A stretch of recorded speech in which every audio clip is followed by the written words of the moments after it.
Donc une conférence grand public, c'est ce qui m'a été demandé, non pas de la recherche, et puis une discussion. Le nom de code, avec vous Catherine, ça a été Tolkien et la nature. C'était ça le nom de code. Et puis ça a évolué en Tolkien, l'œuvre de Tolkien et l'écologie. Parce que c'est vrai que nature est très polysémique. En fait, je vais traiter des deux. Et je vais même traiter d'une personne dont on parle peu, mais les étudiants qui ont suivi mon cours de L3 savent que j'aime parler de lui. C'est celui à qui on doit la publication d'une vingtaine de livres depuis la disparition de son père, donc J.R.R. Tolkien, en 1973. Donc dans la salle, j'imagine qu'il y a des gens qui connaissent très bien l'œuvre de Tolkien, d'autres qui adorent les films, d'autres qui sont venus par simple curiosité. Je vais parler absolument à tout le monde. Et je vais partir de ce paradoxe. Qu'est-ce que la Terre du Milieu, qui est un monde imaginaire inventé par J.R.R. Tolkien, donc, qui sert de cadre au Seigneur des Anneaux, qu'est-ce que ce roman de fantasy, qui a eu une influence considérable sur la culture et la littérature populaire, a à voir avec la nature? Un monde imaginaire et la nature, l'environnement, quel est l'intérêt? Et l'idée très simple que je vais présenter aujourd'hui, on en discutera, c'est de voir que l'œuvre de Tolkien constitue tout entière une sorte de plaidoyer, une célébration de la nature certainement, et un plaidoyer en faveur du monde naturel, dont personne ne peut se prétendre maître et possesseur. Donc là, c'est un gros clin d'œil culturel franco-français, parce qu'on décode Tolkien à partir de lectures qui nous sont propres. Je vais partir de ce paradoxe, un monde imaginaire, la fantaisie, qui célèbre la beauté de la nature, puisque je m'adresse aujourd'hui à vous, mais aussi au-delà de vous, ça sera traduit, sous-titré en anglais, donc à nos collègues et étudiants européens. Avec ce paradoxe apparent qui révèle en fait l'omniprésence de la nature. Et puis, je développerai les deux points suivants, c'est en 3 parties, j'en suis désolé, ça n'était pas prévu. Je pars de ce constat, et j'ai choisi d'utiliser les images qui sont libres de droit presque tout le temps pour ne pas avoir de problème avec quelque ayant droit que ce soit, et aussi pour faire connaître tout ce qu'a déclenché Tolkien. Si vous connaissez Aubusson, le Cité internationale de la tapisserie multiséculaire, peut-être avez-vous entendu parler de l'expo Miyazaki qui a lieu en ce moment. Elle a été précédée d'une exposition Tolkien. Pendant plusieurs années, Aubusson a tissé Tolkien, et là c'est la dernière des tapisseries, des tentures. Ce qui frappe souvent quand on parle de Tolkien, c'est l'invention de ce monde apparemment autre, la Terre du Milieu, comme je le disais. Alors, je vais aller très vite, mais elle sert de cadre au Seigneur des Anneaux. Et beaucoup d'informations vont revenir dans le cours. Publié en 54-55, mais vous le savez sans doute, Tolkien a commencé à l'écrire à partir de 1937. Puisque nous sommes dans une assemblée française, je dirais Tolkien ici, on dit Tolkien, Tolkien, Tolkien, Tolkien, on dit comme on veut, du moment qu'on le lit, ça n'a aucune importance. Et qu'on le lit dans sa diversité. Alors, je vais quand même essayer de récupérer mes propres slides. Je vais commencer par ceci. Tolkien est quelqu'un qui avait plusieurs facettes. Et avant tout, c'était, j'y reviendrai plus tard, l'un des esprits les plus brillants de son temps. C'était un érudit, un petit peu comme Umberto Eco, je fais souvent l'analogie. Il a été élu professeur à Oxford extrêmement jeune, il a coiffé sur le poteau ses maîtres, et il y est resté jusqu'en 1959. Et il était spécialiste de littérature et langue médiévale européenne. J'ai mis le vieil anglais, moyen anglais, le vieil islandais, le gallois. C'était donc un philologue. Et puis, la nuit, le soir, il inventait des histoires pour ses enfants, qu'il écrivait la nuit, qu'il illustrait la nuit. Et je vous montre quelques couvertures parce qu'elles nous amènent tranquillement vers notre sujet. Donc, un philologue, celui qui travaille à conserver et à interpréter des documents écrits, littéraires, dans des langues qu'il s'agit d'étudier. Donc c'est vraiment un intellectuel qui a enseigné d'abord à Leeds puis à Oxford, comme je le disais. Quelques-uns des textes qu'il a édités sont toujours des œuvres centrales aujourd'hui pour la culture britannique. Je pense à Sir Gawain, je pense à Beowulf, par exemple. Et puis, coup de tonnerre, à 45 ans, Tolkien devient célèbre, avec Le Hobbit, qui paraît en 1937, un livre pour enfants, pour ses enfants, et qui contrevient absolument à toutes ses convictions en matière de littérature et littérature pour les enfants. C'est paradoxal. Vous avez d'un côté le Tolkien intellectuel qui va théoriser les contes de fées en expliquant que ça n'est pas pour les enfants. Et dans Le Hobbit, il va adopter des stratégies qui sont celles qui sont réservées d'habitude à la littérature de jeunesse. Dans Le Hobbit, on a l'histoire d'une quête d'un trésor gardé par un dragon, et un petit personnage, Bilbo, le fameux Hobbit, découvre un anneau qui va être l'enjeu central du Seigneur des Anneaux, dont j'ai commencé à afficher quelques couvertures ici, illustrées par Alan Lee, si vous le reconnaissez. Dès qu'on ouvre les pages du Seigneur des Anneaux, on est plongé ailleurs. Je ne vais pas, parce que j'ai peur pour nous, je ne vais pas lire à haute voix le poème de l'anneau, je vous laisse le découvrir, mais vous voyez, on a tout un univers qui se déploie en quelques vers, des nains, des elfes, des noms propres qu'on ne connaît pas. Et cet univers, c'est celui donc dans lequel une quête à l'envers va se dérouler, c'est-à-dire qu'il s'agira de détruire l'anneau au terme d'un voyage, ce fameux anneau dont je parlais et qui est un symbole de pouvoir, de puissance et de ce que Tolkien appelle la machine. Donc c'est un anneau magique, si vous voulez, mais qui est investi d'un pouvoir absolu, en particulier d'asservissement des âmes et des esprits. Alors, du coup, ça ne se déclenche plus, évidemment. Alors, ça, c'est vraiment les problèmes des... Donc, je suis sur le poème de l'anneau, je le vois. Ouais. Voilà, bon, ça repart, tout va bien. Et puis, à sa mort, en 1973, il confie à son fils Christopher, que je vais afficher dans un instant à l'image, le soin de publier, achever, éditer ou détruire des dizaines de milliers de pages de manuscrits.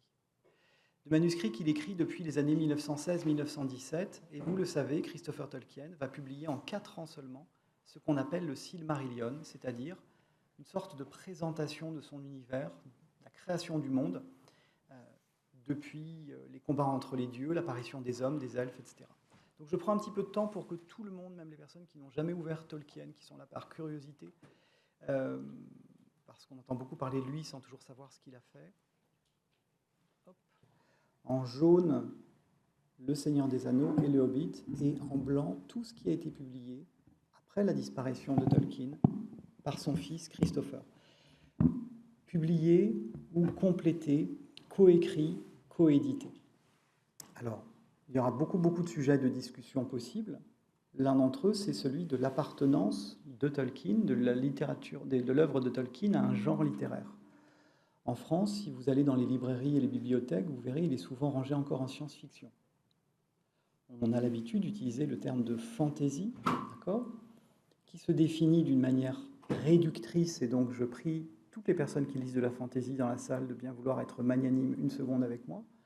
Un monde imaginaire, un monde inventé, marqué par le merveilleux et un rapport au Moyen-Âge. Pour les personnes qui aiment la fantaisie, j'ai mis des éléments d'étymologie tirés de l'Oïdie, etc. Et puis, pour qu'on se familiarise avec cet univers, j'ai pensé utile de faire apparaître des noms dont tout à l'heure je reprendrai celui de William Morris. Tolkien n'est pas l'inventeur de la fantaisie. Donc les médias français disent souvent que Tolkien a inventé l'héroïque fantasy. On se tue à leur dire depuis 20 ans, s'ils nous écoutent, que Tolkien n'est pas le père et que ça n'est pas de l'héroïque fantasy à la Conan le Barbare, ça n'est pas de la low fantasy à la Harry Potter, c'est plutôt de la high ou de l'épique fantasy si on veut. Voilà. En tout cas, pas de l'héroïque fantasy. Mais surtout, le point important, c'est que Tolkien n'est pas l'inventeur de la fantasy. C'est une sorte de relais, de passeur. Sans lui, effectivement, il n'y aurait ni Harry Potter, ni Game of Thrones, ni Star Wars, ni Donjons et Dragons, ni Baldur's Gate. Enfin, je nous fais du mal à tous collectivement là. Mais il n'y aurait rien en fait. Voilà. C'est vraiment quelqu'un qui a été, sur le plan de la culture populaire, d'une importance considérable. Pour les personnes qui ont envie d'écouter du Tolkien, je suggère d'écouter en replay Guillaume Gallienne qui lit des extraits du Hobbit. Les audiolivres sont super, avec Dominique Pinon pour le Hobbit. Et moi, j'avais fait un choix de lettres pour France Culture. Toutes les références seront disponibles d'une manière ou d'une autre sur le site de l'université pour France Culture. D'accord? Ça va jusque-là? Je ne vais pas trop vite? Je ne vais pas trop lentement? Très bien. Donc, quelques couvertures, même si la photo est atroce, quelques couvertures qui nous permettent de toucher du doigt un petit peu l'imaginaire de Tolkien ou des auteurs qui l'ont illustré jusqu'en 2018, la chute de Gondolin, je vais expliquer pourquoi, et puis un petit clin d'œil aux enfants et à la littérature de jeunesse et au travail de Bailey Tolkien. L'autre diapo que j'aime bien montrer souvent, c'est la quantité de livres édité par JRR, donc Le Hobbit et le Seigneur des Anneaux, et tout le reste, c'est Christopher. C'est ce monsieur qui nous a quittés il y a 5 ans exactement, à 95 ans, à notre plus grande consternation, et qui, né en 1924, a arrêté sa carrière à Oxford en 1974 pour publier l'œuvre de son père. C'est unique dans l'histoire de la littérature du XXe siècle en Occident, cette collaboration au-delà de la tombe, comme le dit Adam, le fils de Christopher, fils de JRR. Cette photo, je l'emprunte à Émilien Dupont, un des nombreux internautes avec lesquels je travaille. Vous le savez, la communauté de lecteurs et lectrices de Tolkien, elle s'est d'abord rassemblée sur le web à la fin du XXe siècle. C'est là qu'on s'est tous rencontrés sur des forums de discussion et qu'on a mis en ligne des articles. C'était de l'open access avant la lettre, et la collaboration se poursuit. Elle se poursuit, par exemple, à travers la publication de ce livre d'hommage à Christopher, que j'ai dirigé effectivement, et qui contient des articles aussi bien de Léo Carthus, qui est professeur émérite de Paris-Sorbonne, et Isabelle Pantin, qui est émérite de la rue d'Ulm, que de tel internaute qui, dans sa bio, explique qu'il est élève infirmier actuellement. Et en fait, ça fait des années qu'il travaille sur tel aspect de l'œuvre de Tolkien, et c'est le meilleur sur cette question. Et c'est comme ça qu'on travaille tous collectivement. Bon, pour un petit peu tendre la perche, où je signale des choses qui ont fait qu'il a été mal perçu en France pendant très longtemps, le rattachement à la littérature de jeunesse, la découverte tardive, ça c'est une capture d'écran de l'INA, et j'en viens maintenant à cette remarque, on pourra discuter de toutes ces pistes.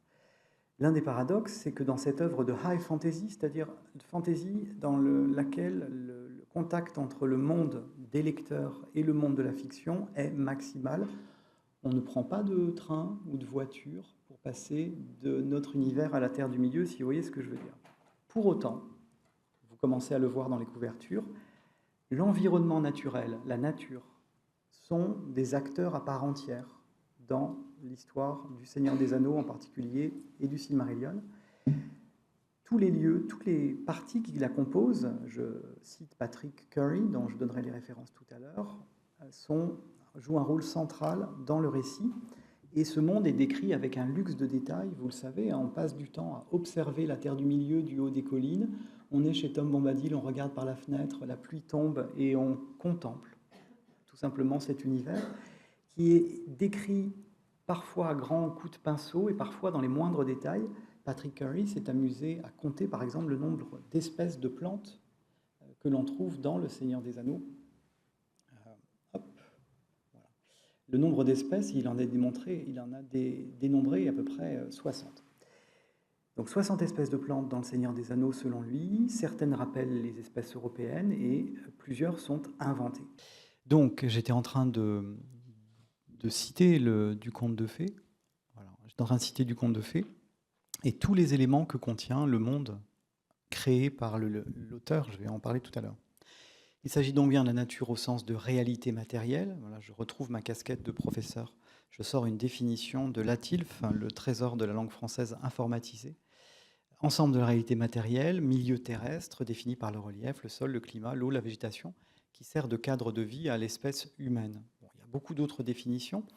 Puisqu'il est d'origine britannique et qu'il a travaillé à l'Oxford English Dictionary, je vous donne aussi quelques éléments qui viennent de ce dictionnaire, et en particulier, je trouve intéressant le sens de force active qui maintient et établit l'ordre de l'univers, conformément à l'étymologie latine natura. Voilà. Tous ces éléments-là, on va les garder en mémoire, et chez Tolkien, ça recoupe des choses que l'on connaît. Je partage avec vous des couvertures, là encore, puisque, pour des raisons de droit, les Librarians, des forêts par Tolkien. Alors, petite pause ici, puisque les autres éléments, on n'aura pas le droit à les diffuser. Taornafoin, esquisse de Rivendell, qui vient du travail préparatoire à l'expo à la BNF, version de l'aquarelle du Hobbit finale, la fameuse qui contient une larme de Christopher, enfant, qui s'est réveillé en pleine nuit parce qu'il rêvait que son père était mort, et il l'a trouvé en train de peindre cette aquarelle, et l'histoire dit que... Enfin, il changeait toujours de version, mais l'histoire dit qu'une larme était mêlée soit à l'arbre à droite, soit au torrent, etc. Et la réinterprétation d'Alan Lee. autre aquarelle tirée du Hobbit, et là, c'est la dernière qu'on n'aura pas le droit de diffuser. Ben, vous voyez un monde avec donc des montagnes, des forêts, un fleuve, le Mordor, etc. Et puis une importance considérable accordée aux arbres. Ça va être le moment pour Louise de lire le premier texte, si elle le veut bien, tiré en respirant bien tranquillement du Seigneur des Anneaux. C'est vous qui découpez comme vous le voulez, Louise. Louise Courillo. Frodo, le porteur de l'anneau, et ses compagnons sont conduits les yeux bandés au cœur d'une forêt, la forêt de la Laurienne. Merci. C'est la première fois que je parle comme ça, donc j'implore votre gentillesse à mon égard. Alors, quand ses yeux furent dévoilés à leur tour, Frodo leva la tête et retint son souffle. Il se tenait dans un espace découvert. À gauche s'élevait un grand monticule, couvert d'une pelouse aussi verte que le printemps aux jours anciens. 2 cercles d'arbres y poussaient, comme une double couronne. Ceux du dehors, dont l'écorce était blanche comme neige, étaient dénués de feuilles, mais gracieux dans leur nudité. Ceux du dedans étaient des mélirnes de grande taille, encore revêtus d'or pâle. Haut dans les branches d'un arbre immense qui poussait au milieu de tous, brillait un flet blanc. Au pied des arbres et partout sur les flancs verdoyants de la colline, l'herbe était parsemée de petites fleurs dorées en forme d'étoiles, et parmi celles-ci se trouvaient d'autres fleurs, leurs têtes blanches ou teintées de vert dodelinait sur de frêles tiges. Elles chatoyaient comme une brume sur le riche coloris de verdure. Un ciel bleu couronnait le tout, et le soleil de l'après-midi inondait la colline de lumière et jetait de longues ombres vertes sous les arbres. Merci. Ça, c'est une vision qui reste longtemps dans l'esprit des lecteurs et des lectrices. Et l'autre version, si vous voulez, du rapport à la nature, c'est les moments où des paysages manifestent l'interaction entre cet environnement naturel et ses habitants. Je pense en particulier à cet environnement servant de cadre de vie à l'espèce humaine dont parlait le dictionnaire tout à l'heure, à travers les hobbits que vous connaissez bien, et leur rapport d'osmose avec une nature apprivoisée. Alors pour les personnes qui ne le connaissent pas, je vais avoir le plaisir de lire le tout début du Hobbit, et puis après, de nouveau, pour Louise, la parole à propos du prologue du Seigneur des Anneaux. C'est comme ça que commence le Hobbit. Au fond d'un trou vivait un Hobbit, non pas un trou immonde, sale et humide, rempli de bouts de verre et de moisissures, ni encore un trou sec, dénudé, sablonneux, sans rien pour s'asseoir ni pour se nourrir. C'était un trou de Hobbit, d'où un certain confort. Donc une maison percée dans la colline que vous apercevez, hein, c'est tout au sommet, et c'est ainsi que commence l'apparition pour les lecteurs britanniques des années 30 et l'irruption, l'immersion dans l'univers de Tolkien. Et les éléments que j'ai mis encore là pour le plaisir, tirés de l'Oïdie, insistent sur le lien entre le cadre naturel des Hobbits, le sol dont nous reparlerons, et les Hobbits. Et on trouve quelques précisions dans le prologue du Seigneur des Anneaux. Les Hobbits sont un peuple longtemps passé inaperçu, mais néanmoins très ancien, plus nombreux autrefois qu'ils ne l'est aujourd'hui, car ils aiment la paix, la tranquillité et une bonne terre au long labour. Rien ne leur convenait mieux qu'une campagne bien ordonnée et bien cultivée. Ils ne comprennent pas et n'ont jamais compris ni aimé les machines plus compliquées qu'un soufflet de forge, un moulin à eau ou un métier à tisser rudimentaire, bien qu'ils aient su manier les outils avec habileté. Cette citation, elle va résonner dans quelques minutes tout à l'heure avec une autre citation où il sera question d'un moulin. On a souvent l'impression que le comté de Shire, qui est rural, bucolique, est un lieu idyllique, une sorte d'utopie. Situé dans le nord-ouest de la Terre du Milieu, c'est une région coupée du monde. Les hobbits vivent vraiment presque en autarcie, et il y a très clairement un jeu avec l'âge d'or d'Hésiode. Mais, spoiler, le comté n'est pas un modèle ni un Éden, mais un lieu en sursis à préserver et qui va être ravagé par la guerre. On en reparlera tout à l'heure. Il y aurait beaucoup d'autres choses à dire sur le fait que, par exemple, la nature est découverte au cours d'un voyage dans cette dynamique, et aussi un voyage qui est marqué par le passage des saisons. La nature, elle est soumise au cycle naturel. Le Seigneur des Anneaux, le récit principal, commence à l'automne. La traversée de l'hiver est rude, vous vous en souvenez, et la conclusion de la quête se fait au printemps, qui est symbole de renouveau, comme dans la tradition médiévale. Et j'en profite pour dire que chaque 25 mars est marqué par une lecture, par a reading day, a Tolkien reading day. Donc regardez autour de vous si vous avez envie, il y aura des rencontres organisées par des associations, comme par exemple Tolkien Deal. Mais nous sommes arrivés à un premier moment de bilan. On est passé tranquillement de la question de la nature à celle de l'écologie, cette science qui étudie les relations entre les êtres vivants et le milieu dans lequel ils vivent, autrement dit, étudie les conditions d'existence, les comportements des êtres vivants. Une autre définition est l'étude des relations réciproques entre l'homme et son environnement moral, social, économique. Ce n'est pas anachronique de parler d'écologie au temps de Tolkien, puisqu'il s'intéressait beaucoup aux plantes, et le terme d'écologie a été popularisé par un botaniste qui a fondé une revue en 1901. Et voilà, on pourra discuter de Tolkien et les arbres, Tolkien et les fleurs. Dernière chose avant de passer à mon deuxième temps, je signale pour les lecteurs et lectrices passionnés par Tolkien la publication de ce livre au titre particulièrement intéressant pour nous, La nature de la Terre du Milieu, écrit tardif sur les territoires, les habitants et la métaphysique de la Terre du Milieu, édité par Karl Ostetter en 2021 avec l'aide de Christopher Tolkien. Mais il est temps d'approfondir ce qui fait la particularité de l'œuvre de J.R.R. et Christopher Tolkien. Voilà. Il faut bien voir que Tolkien a commencé à écrire vers 1917, à un moment où une génération d'écrivains, et pardon, je vais parler de Proust, bien sûr, de Joyce et d'autres, apparemment complètement éloignés de lui, s'interrogent sur la manière dont on peut représenter le monde et dépasser les apparences. Et Tolkien va choisir une voie qui lui est propre, en représentant le monde d'une manière qui, par moments, nous fait penser qu'il y a une forme d'idéalisation. Et peut-être, Louise, que vous voulez bien lire une partie de l'extrait du Silmarillion tel que vous l'avez découpé. Là, on revient en arrière à l'époque où les dieux étaient au centre du récit. Quand le Valinor fut achevé et que les domaines des Valar furent établis, ils édifièrent au milieu de la plaine, derrière les montagnes, leur cité, Valmar aux innombrables cloches. À ce moment, 2 pousses fragiles apparurent sur la colline et un silence s'abattit sur le monde. Nul autre bruit que le chant de Yavanna, et grâce à ce chant, les pousses se grandirent, plus hautes et plus belles, et vinrent à s'épanouir. Ainsi naquirent au monde les 2 arbres de Valinor et toutes les œuvres de Yavanna, les plus célèbres, et celles dont le sort est indissociable de tous les récits des jours anciens. L'un avait les feuilles vert sombre, dont l'envers brillait comme l'argent, et il répandait de ses fleurs innombrables comme une inépuisable rosée de lumière argentée qui baignait le sol tacheté d'ombres frémissantes. L'autre avait des feuilles vert tendres comme celles du hêtre nouveau, bordées d'une lisière d'or. Ces feuilles se balançaient comme des grappes de flammes dorées, cornes lumineuses qui déversaient une pluie d'or sur la terre, et toute cette efflorescence inondait les alentours de chaleur et de lumière. Au bout de 7 heures, chaque arbre allait au plus fort de son éclat, puis déclinait jusqu'à s'éteindre et renaître à la vie 1 heure avant que l'autre cesse à son tour de briller. En Valinor, il y avait ainsi 2 fois par jour, 1 heure paisible de lumière plus douce, où l'éclat pâli de 2 arbres mêlait les rayons d'or et d'argent. Telpérion, l'aîné, fut le premier à grandir et à fleurir.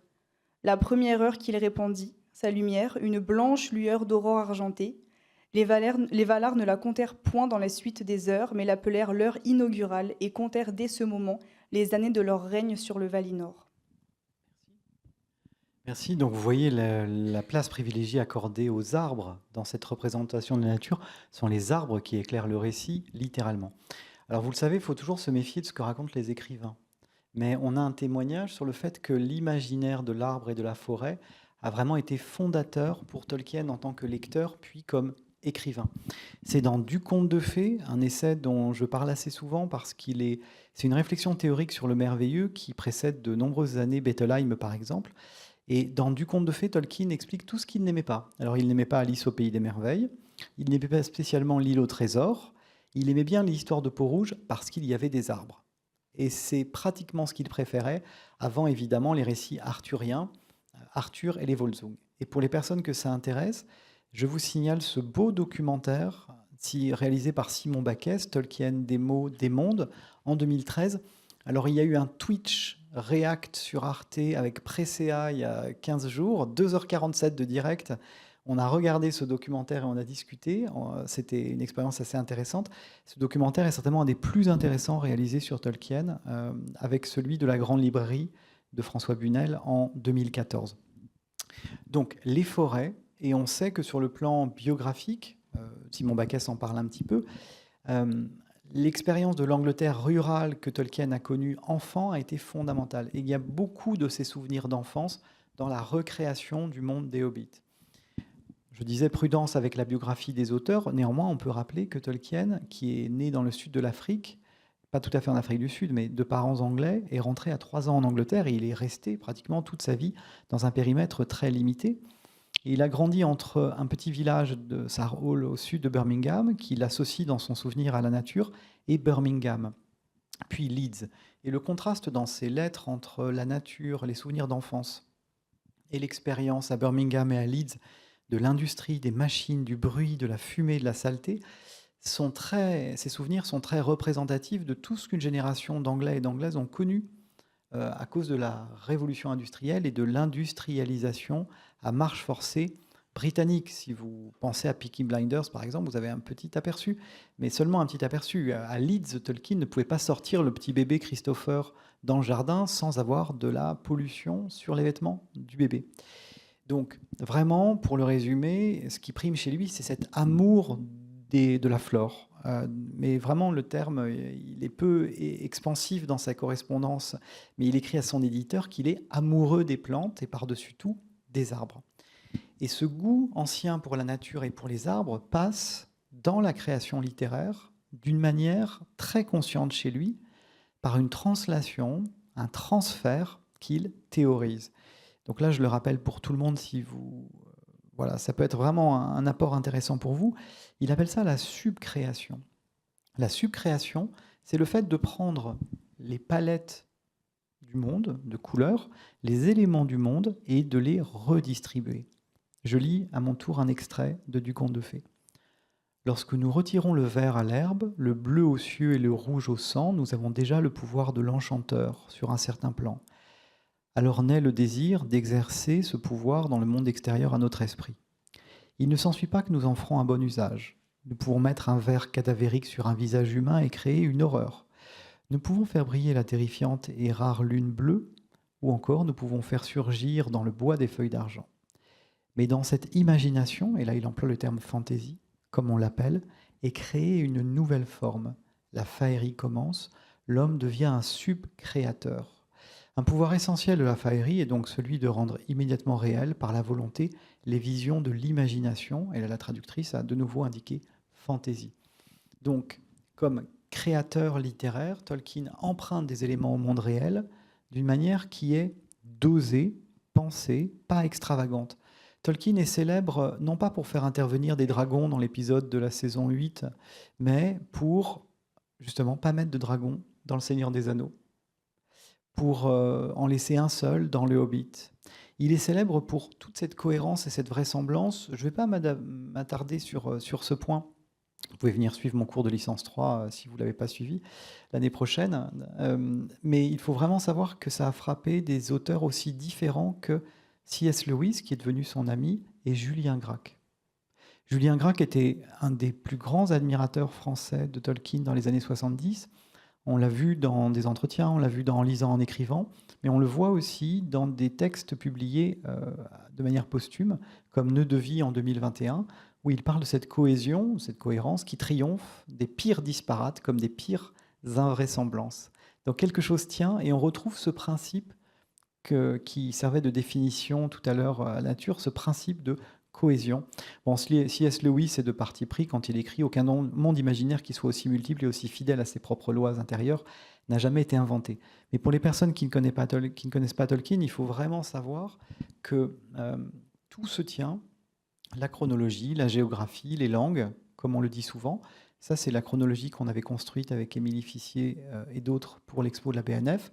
Ça, c'est un schéma tiré de Wikipédia, qui est un de nos biens communs. Et Wikipédia en français, les pages Tolkien et Terre du Milieu sont remarquablement organisées et tenues par des équipes vraiment de bénévoles.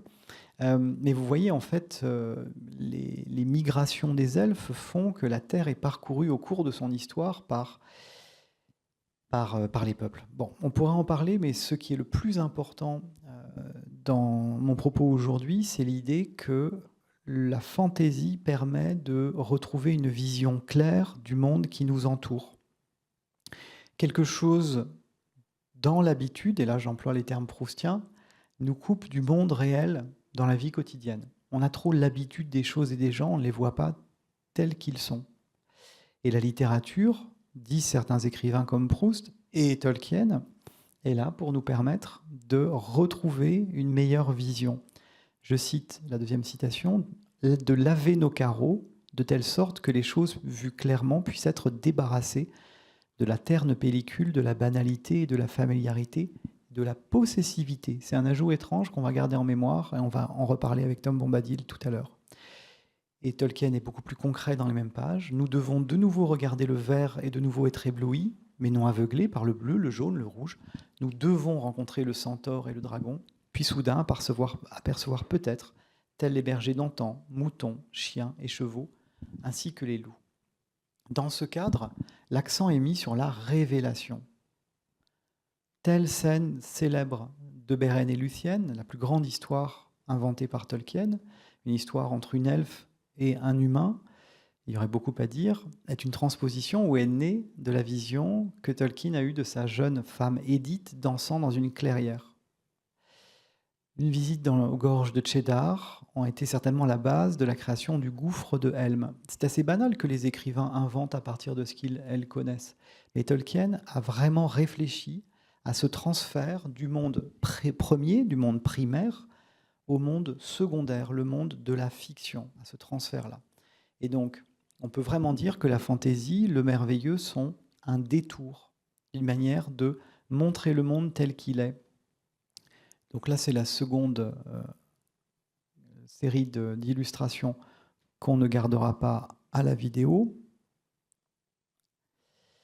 Des choses qui viennent de dessins faits par Tolkien quand il avait 20 ans. À l'origine, vous avez 2 arbres et un chemin. J'aime beaucoup ce dessin que j'ai montré au premier semestre. À l'origine, c'est une marine, c'est-à-dire un tableau représentant la mer et le bord de mer. Et l'original est très réaliste. Et au bout de quelques transferts de couleurs, comme vous le voyez, ça devient expressionniste et surréel, si on veut. Il y aurait d'autres exemples. Et là, vous voyez apparaître les 2 arbres, le soleil et la lune. Je crois que c'est pratiquement la dernière série. Voilà. Cette subcréation, je reprends mon propos, sert de base à une réflexion sur les rapports des humains à l'environnement. Autrement dit, et là je vais faire attention parce que je ne dis pas qu'il y a un message dans Le Seigneur des Anneaux, je dis simplement que Tolkien choisit un dispositif pour nous aider à réfléchir à un certain nombre de problèmes. Moi je pense que le plus important c'est la question de la mort et de la mortalité dans Le Seigneur des Anneaux, mais il y a la question du rapport à la nature, à l'environnement, par le biais d'un continuum dans lequel figurent différents peuples. Donc vous le savez sans doute, les peuples chez Tolkien qui ne sont pas des races représentent diverses facettes de l'humanité. Les hobbits, pas très courageux, mais très enracinés dans le sol, un peu bas de plafond, c'est pour ça qu'ils sont tout petits, c'est pour représenter leur esprit de clocher. Les elfes jouent un rôle de premier plan dans le Silmarillion, dans les premiers âges, mais dans Le Seigneur des Anneaux, sont vraiment des gens réactionnaires qui parlent entre eux toujours du bon vieux temps et qui ne font rien pour empêcher, ou presque, Sauron d'envahir la Terre du Milieu. Les Ents sont une des créations les plus fascinantes de Tolkien, ces hommes arbres, ces géants en vieil anglais. Gandalf, un des magiciens, je le reparcours très vite. Donc nous avons parlé des hobbits, les hommes arbres, les Ents, vivent en harmonie avec les elfes, qui eux-mêmes vivent dans des forêts ou des grottes selon les peuples, mais en tout cas ils sont décrits comme vivant en harmonie avec la nature. Ils veillent à la préservation de ce qui les entoure, je cite Tolkien, leur magie, c'est l'art. Délivré de beaucoup de ses limites humaines, son objet est l'art, non le pouvoir, la subcréation, non la domination et la déformation tyrannique de la création. Tandis que l'ennemi, avec une capitale qui montre bien que c'est abstrait, et sous ses formes successives, parce c'est une très très longue histoire, donc il y a Morgoth, puis il y a Sauron, est toujours en proie au désir de la pure domination, et ainsi est le seigneur de la magie et des machines. Et là, vous voyez apparaître cette opposition entre technique et nature qui va faire l'objet de la discussion aussi tout à l'heure. Donc même si l'opposition n'est pas tranchée, on dit parfois qu'il y a du manichéisme chez Tolkien, en fait, c'est plutôt une palette qui va du blanc à beaucoup de nuances de gris, Il y a peu de personnages blancs et en tout cas très peu de personnages complètement obscurs. Même Sauron n'était pas mauvais au début, dit le texte. Mais les Saruman et les orques et les hommes en comté font des choix différents. Alors Sauron, évidemment, c'est le meilleur exemple. Forger l'anneau du pouvoir, c'est créer un objet qui visera à assujettir autrui. Donc c'est vraiment l'utilisation de la technique pour assurer la domination. Mais Saruman est intéressant, et c'est un texte que Louise va pouvoir lire dans un instant si elle le veut, et en tout cas je l'affiche pour nous, ça sera là. Saruman apparaît comme le héros, mais pour le porte-étendard d'un monde où l'industrialisation et la soif de pouvoir vont de pair. Il s'agit de soumettre la nature.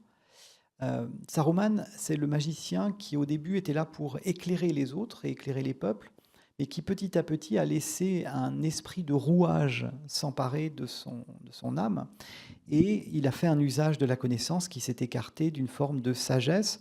C'est un personnage qui, dans Le Seigneur des Anneaux, est complètement obsédé par la puissance, et cette puissance va passer, là, comme dans le cas de Sauron, par le contrôle de la nature. Il ravage son domaine, l'Isengard, vous le savez, il rase les forêts pour alimenter ses machines de guerre. C'est vraiment une image de l'industrialisation qui détruit l'équilibre naturel. La nature est traitée comme une ressource exploitable. Et à la fin du récit, il vient ravager le monde des hobbits sous un pseudonyme, Charquin, et il a à sa solde des hommes qui détruisent le monde idyllique, pseudo-idyllique des hobbits, comme va nous le dire dans un instant cet extrait de la fin du Seigneur des Anneaux, si vous voulez bien. Donc un personnage décrit. Vous l'avez ? Prenez le moulin de Sablonnier, tiens. Ah oui, merci. Prenez le moulin du Sablonnier, tiens. Le boutonneux l'a jeté à terre, presque aussitôt arrivé à cul-de-sac. Après, il a fait venir une bande d'hommes crasseux pour en construire un plus grand, tout plein de rouages et de machins pas possibles. L'idée du boutonneux, soi-disant, était de moudre plus vite. Et il y en a d'autres, des moulins. Mais il faut du blé avant de moudre, et le nouveau moulin n'avait rien de plus à faire que l'ancien. Mais depuis que Charquin est là, ils ont arrêté de moudre du blé. Ils sont toujours à sonner du marteau, à nous enfumer, à nous empester, et on n'a plus une minute de tranquillité à Hobbitville, même la nuit. Et ils déversent leur saleté par exprès. Ils ont souillé tout le cours inférieur de l'eau, et ça descend jusqu'au Brandivin. S'ils veulent transformer la comté en désert, ils sont drôlement bien partis. Merci. Et vous entendez que l'histoire se répète. Saruman a été mis en échec lorsque les hommes arbres, les Ents, se sont révoltés parce qu'il avait saccagé leur forêt. La nature s'est défendue, il a été obligé de partir et il essaie de détruire ailleurs.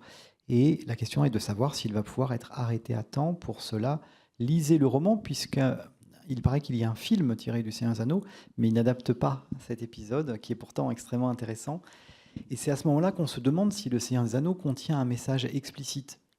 Tolkien parle dans une de ses lettres de l'élucidation de la vérité au moyen de l'antique procédé qui consiste à illustrer toutes ces réflexions dans des figures inhabituelles pour conduire à une prise de conscience. Autrement dit, est-ce que le Seigneur des Anneaux a un message explicitement en faveur de la nature, ou est-ce que c'est au lecteur, aux lectrices de faire ce travail ?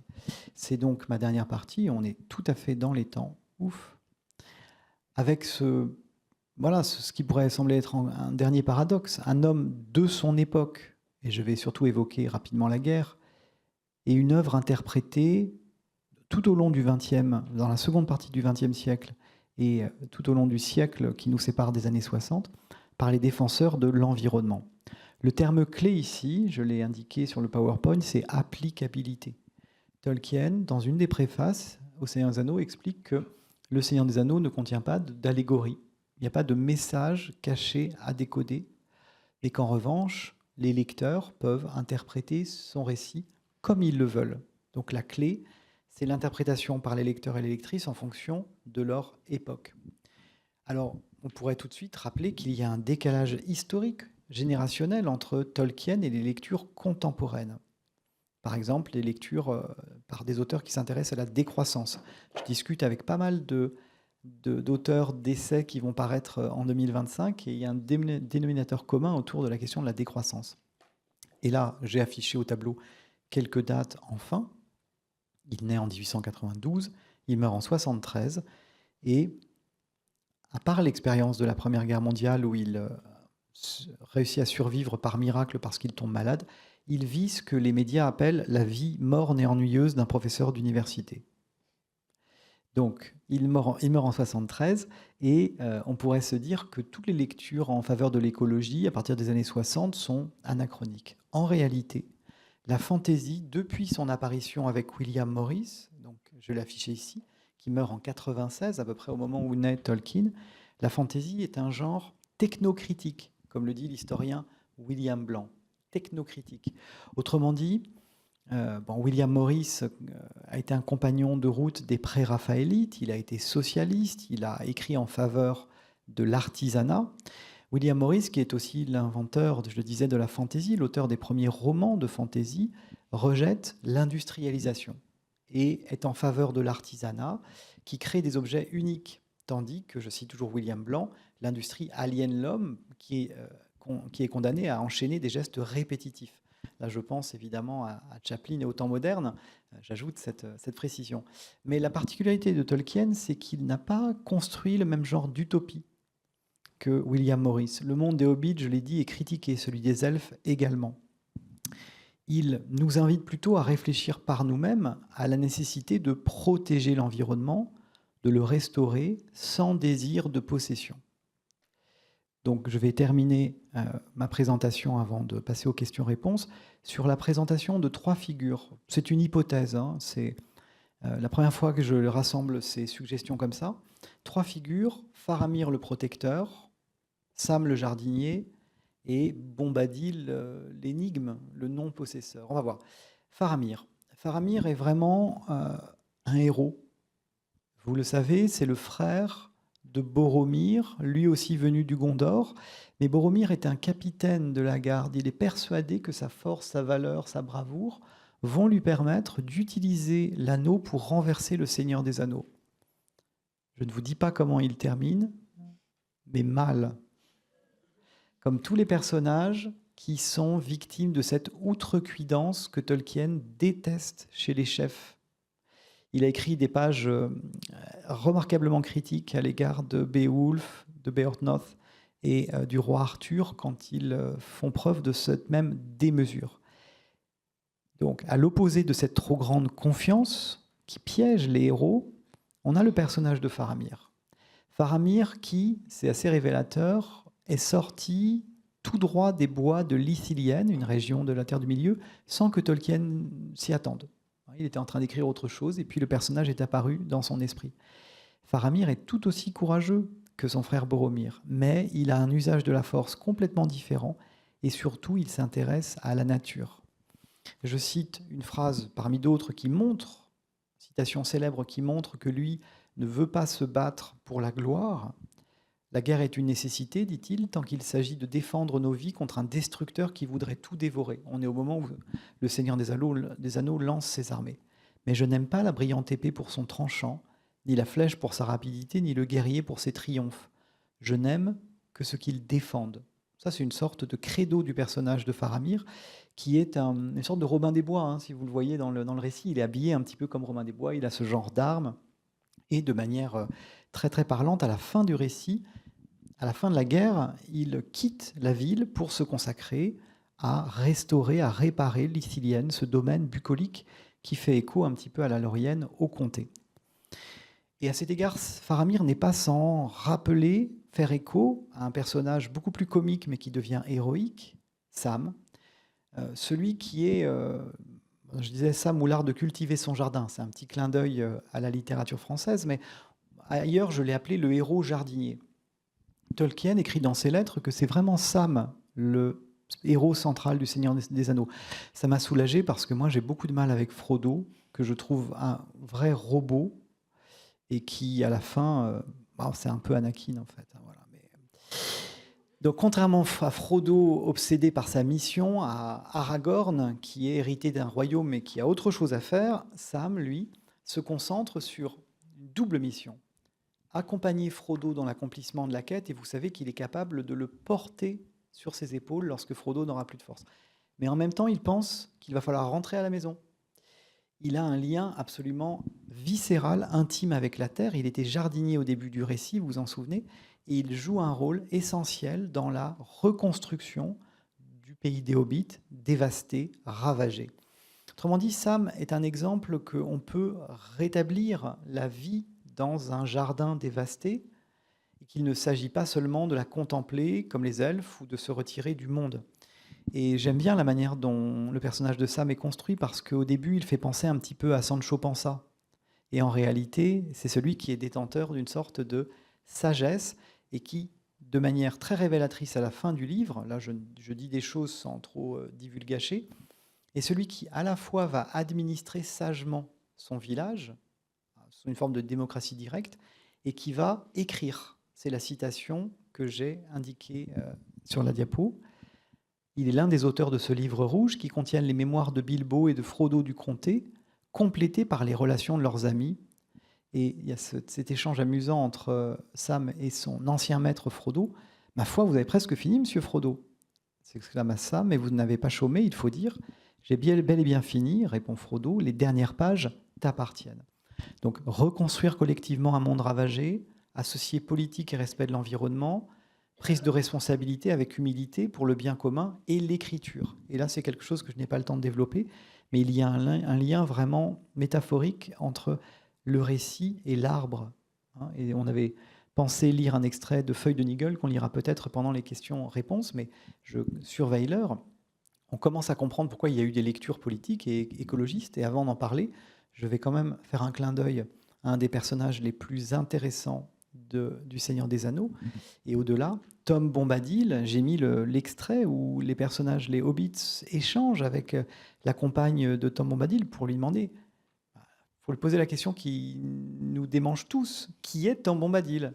Et on ne le saura jamais, mais il y a cet échange. C'est lui le maître du bois, de l'eau et de la colline, dit Bédor. Alors tout cet étrange pays lui appartient. C'est la traduction en hobbit. Et non, elle le corrige. Ce serait vraiment un fardeau. Les arbres et les herbes et toutes choses qui poussent ou qui vivent dans le pays n'appartiennent qu'à eux-mêmes. Tom Bombadil est le maître, c'est-à-dire personne n'a jamais pris le vieux Tom marchant dans la forêt, pataugeant dans l'eau, gambadant sur le dos des collines, de jour comme de nuit. Il n'a aucune peur. Tom est le maître, mais il n'est pas un possesseur. C'est une sorte d'écho pour nous, lecteurs francophones, de la formule célèbre de Descartes dans le discours de la méthode, nous rendre comme maîtres et possesseurs de la nature. C'est vraiment une option à laquelle la fiction de Tolkien tourne complètement le dos. Et c'est la raison peut-être pour laquelle il y a eu des lectures écologistes du Seigneur des Anneaux en particulier, dès les années 60. Et là, je renvoie aux personnes que ça intéresse à la notice lecture politique contemporaine par Patrick Morand dans le dictionnaire Tolkien qui est à la BU, dès les années 60, et ce sont les mouvements étudiants sur les campus américains qui vont donner de l'ampleur à cette interprétation, mais vous entendez les idées très simples que j'ai développées, et ce sont celles qui étaient reprises. Le Mordor, le royaume de Sauron, comme terre dévastée. La destruction par Saruman Sharquin du comté à la fin du Seigneur des Anneaux. L'éloge du mode de vie des hobbits et des elfes. Tous ces éléments ont été repris pour faire du Seigneur des Anneaux une sorte de dénonciation de l'industrialisation et la célébration d'un mode de vie proche de la nature, dit Patrick Morand. Alors on connaît bien sûr l'anecdote selon laquelle Greenpeace a été fondé en 71 au Canada par un groupe d'activistes dont l'un avait pour lecture de chevet Le Seigneur des Anneaux. C'est David McTaggart qui explique que quand il se rendait dans le Pacifique pour essayer de bloquer les essais nucléaires à Mururoa, rapprochait ce qu'il était en train de vivre et, je cite, la dure quête des hobbits au milieu des landes volcaniques du Mordor. Voilà. Je donne deux autres exemples. Un article de la revue Reporter, paru en 2019 au moment de l'exposition Tolkien. Et vous voyez, le titre est explicite, « Technocritique, héros d'une écologie de combat ». Est-ce qu'on peut aller jusque-là? On va en discuter. Puis un autre exemple, je ne connais pas spécifiquement cette ONG, mais en ce moment j'ai envie de défendre toutes les ONG américaines. Voilà. American Forests, bien sûr. Donc disons-le publiquement ici, vous pouvez aller regarder le site. Sur cet article parlant, Lent activiste, évidemment télescopage entre le monde de la fiction et la nécessité d'agir maintenant pour défendre la nature.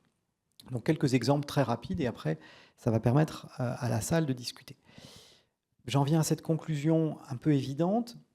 Est-ce qu'il faut réduire l'œuvre de Tolkien à une lecture d'évasion, une lecture pour enfants? Faut-il la regarder de haut? Est-ce que la fantaisie est sans intérêt?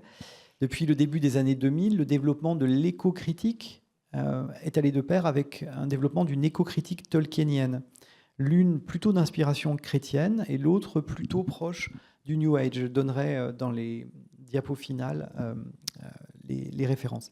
Mais je vous invite plutôt à aller regarder. Alors, je n'ai pas pu le diffuser pour des questions de droit, mais si vous allez voir le site tolkienestate.com, donc qui est trilingue, hein, français, espagnol, anglais, vous aurez de très beaux extraits de documentaires. Dans l'un d'entre eux, Tolkien parle de son amour des arbres, et en particulier d'un fameux arbre de jardin botanique d'Oxford.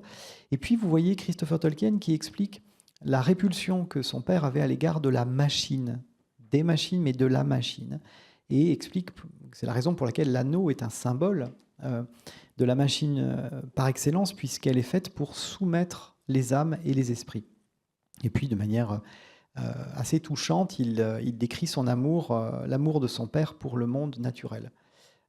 Une chose que j'avais eu grand plaisir à faire à la BNF il y a 5 ans, c'était faire venir le fils de Christopher, petit-fils de J.R.R., Adam Tolkien, qui parlait de l'importance de la nature dans l'œuvre de son père et de son grand-père. Vous avez une vidéo et une audio, voilà, une transcription. N'hésitez pas à aller fouiller le site lui-même. J'aimais beaucoup l'ancienne version. On voit des boîtes d'archives de Christopher et JRT. Et maintenant, il y a cette version-là. On arrive au terme de cette présentation.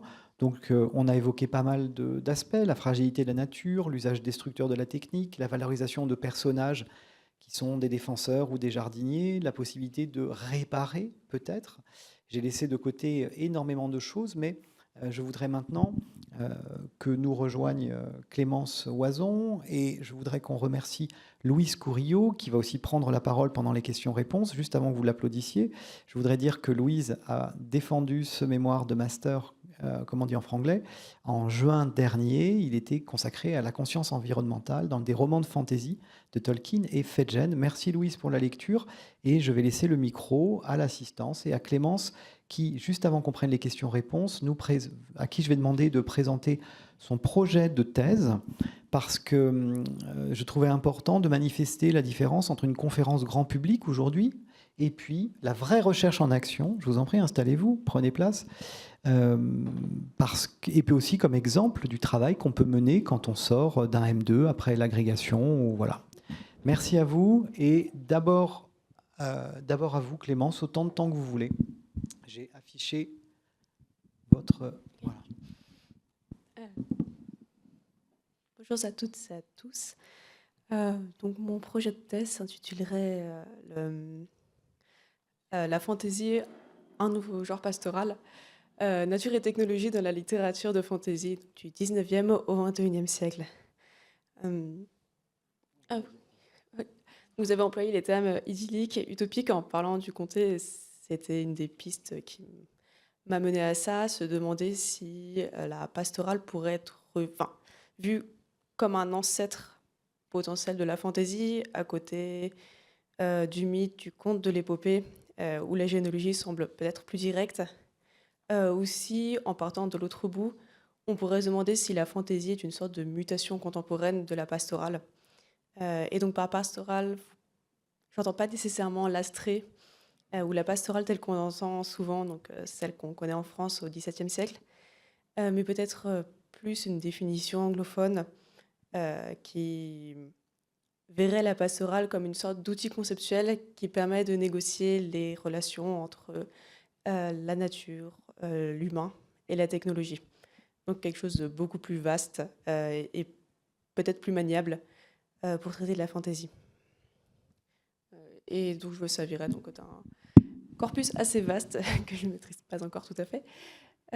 Donc vous reconnaissez des noms que vous avez déjà vus affichés tout à l'heure, et d'autres, notamment des noms français, espagnols, allemands.